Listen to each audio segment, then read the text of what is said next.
Hello, Dimsdale. I'm Jet You Betcha with today's editorial, which technically makes it a Jetatorial. A 37-year-old Minneapolis resident, Renee Nicole Good, was fatally shot by an Immigration and Customs Enforcement officer during a federal operation on January 7th, according to officials and eyewitnesses.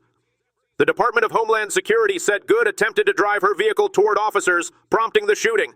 Minneapolis Mayor Jacob Frey and Minnesota Governor Tim Walz disputed that account, citing video they say challenges claims of self-defense. Eyewitness Betsy, a neighborhood resident, said Good was trying to maneuver her car out of a cluster of vehicles when an agent fired multiple shots. Police said Good was not the target of any investigation. In other developments, New York City parents may soon gain access to free child care for 2-year-olds under a new initiative announced by Governor Kathy Hochul and Mayor Zohran Mamdani. The program, expected to be detailed at a joint news conference, would expand the city's existing universal pre-K system and be fully funded by the state for its first 2 years. The rollout would begin in high-need neighborhoods before expanding citywide by its 4th year. Hochul also pledged to pursue a broader statewide free child care plan. The announcement marks an early policy win for Mamdani, who recently took office on a platform focused on affordability. Both leaders emphasized reducing child care costs for working families. And evolving news: 2 people were killed and 6 others wounded in a shooting outside a funeral at a Church of Jesus Christ of Latter-day Saints Chapel in Salt Lake City on Wednesday evening, police said. Officers responded shortly after 7:30 p.m. local time to reports of gunfire following an altercation in the chapel's parking lot on Redwood Road.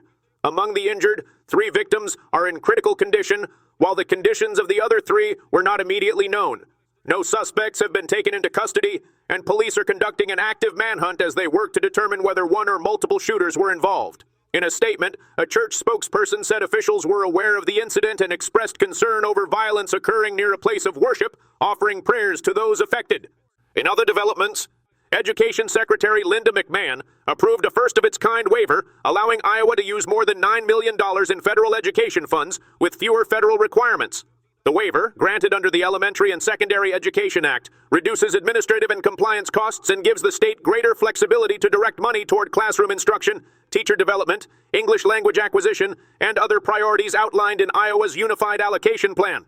Iowa also received EdFlex authority, enabling it to grant certain waivers directly to school districts.